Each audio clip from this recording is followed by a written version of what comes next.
Dentro de cada hogaza de pan existe un universo oculto, un mundo tan pequeño que solo puede imaginarse, pero tan real que de él depende la textura, la elasticidad y el sabor del pan que comemos.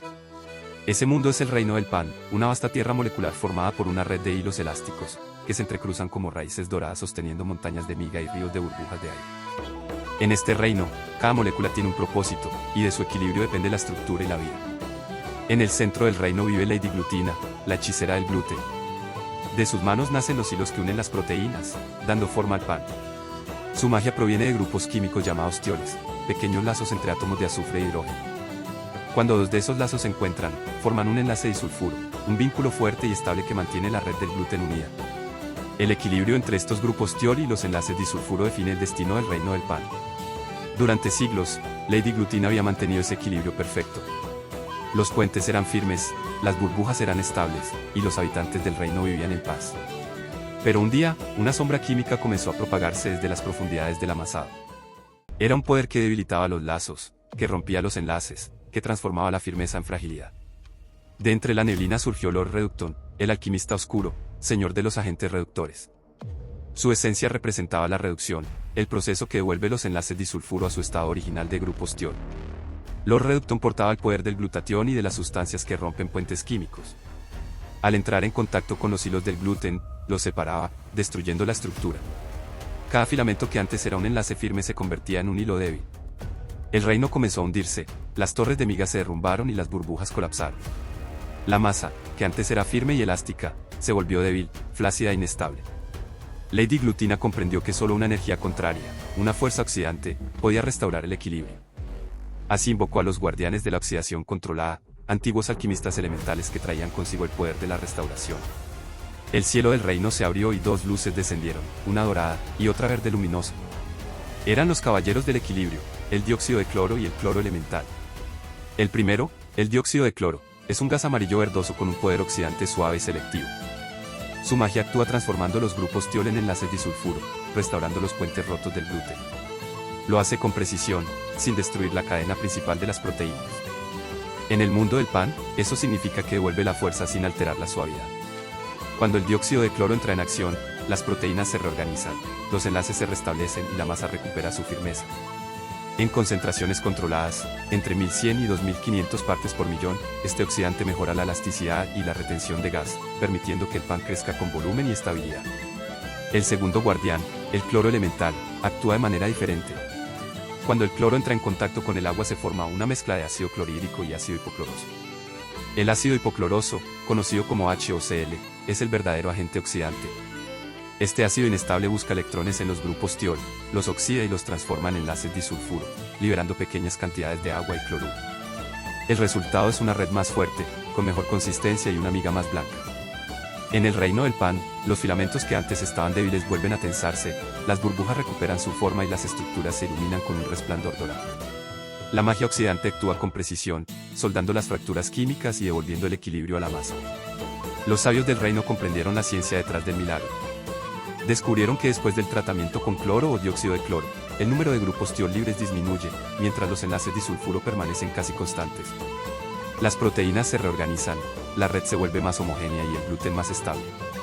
La masa, antes débil y pegajosa, se vuelve firme y flexible, capaz de atrapar el gas que forma las burbujas durante la fermentación.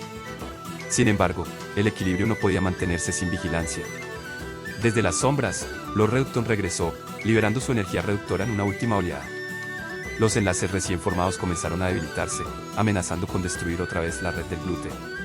Lady Glutina, entonces, recordó la ecuación del equilibrio redox: cuando dos moléculas de glutatión reducen un enlace disulfuro, se forman dos tioles y glutatión oxidado. Y esa reacción, aunque necesaria, puede ser peligrosa si no está compensada por oxidación. El reino se mantenía gracias a un equilibrio dinámico. Demasiada oxidación endurecía la masa, demasiada reducción la ablandaba. Solo el punto medio permitía la flexibilidad perfecta. Con sabiduría, Glutina combinó los poderes del dióxido de cloro y del ácido hipocloroso. Juntos, estabilizaron la red del gluten y restauraron la armonía química del reino. Los hilos de proteínas se entrelazaron con fuerza justa, las burbujas se estabilizaron, y la masa se preparó para el calor del horno. Pero la historia no termina en la magia. En el mundo de los humanos, estas fuerzas químicas están reguladas por leyes que protegen la salud. En Colombia, el decreto 1594 de 1984 prohíbe el uso del dióxido de cloro en alimentos, permitiendo su empleo únicamente en el tratamiento del agua. Por otro lado, la resolución 2115 de 2007 del Ministerio de Salud y Protección Social establece que el cloro residual en agua potable no puede superar 2 miligramos por litro, garantizando la inocuidad del agua empleada en procesos alimentarios. El INVIMA, siguiendo el Codex Alimentarius, define además que la dosis máxima de dióxido de cloro permitida para el tratamiento de harinas no debe sobrepasar 30 miligramos por kilogramo, asegurando que su aplicación industrial sea segura y controlada. En el comercio colombiano y en plataformas internacionales, el dióxido de cloro se encuentra en presentaciones líquidas o en kits activables con ácido clorhídrico al 4 o 5%, que generan la solución activa justo antes de su uso. Las concentraciones más comunes oscilan entre 3.000 y 30.000 partes por millón, dependiendo del fabricante. Los precios actuales varían desde 20.000 hasta 70.000 pesos colombianos por medio litro en el mercado nacional, mientras que las versiones estabilizadas e importadas alcanzan valores de 100.000 a 170.000 pesos por litro, según su grado de pureza y aplicación. El cloro elemental, por su parte, se comercializa principalmente en forma de hipoclorito de sodio o gas comprimido, con un costo aproximado de 15.000 pesos por kilogramo, y se usa a gran escala en plantas de tratamiento y desinfección de agua. Estas cifras muestran que, aunque los oxidantes son herramientas poderosas, su uso en panificación debe mantenerse bajo estrictas condiciones técnicas y normativas. En el reino del pan, estas leyes se representan como los mandatos del sabio panadero. Sus decretos son claros: el poder de la oxidación debe usarse con sabiduría. Un exceso puede romper la red del gluten, una falta puede volverla débil. Con el equilibrio restaurado, el reino del pan volvió a florecer. Las burbujas recuperaron su forma, las montañas de migas se elevaron con orgullo, y las calles de gluten volvieron a brillar. Los habitantes del reino comprendieron que su existencia dependía del balance invisible entre oxidación y reducción. Lady Glutina observó su obra con serenidad y pronunció su enseñanza final. El secreto de la firmeza no está en la rigidez, ni el de la suavidad en la debilidad. La verdadera fuerza del pan nace del equilibrio entre ambos extremos. Cuando el horno se encendió en el mundo humano, el calor viajó como un amanecer hasta el corazón del rey. Los filamentos de gluten se expandieron, atrapando las burbujas que darían volumen a la hogaza. Cada enlace disulfuro actuó como una cuerda dorada sosteniendo las estructuras internas del pan. Y así, entre vapores y calor, el reino del pan alcanzó su forma definitiva. El pan que sale del horno no es solo harina y agua.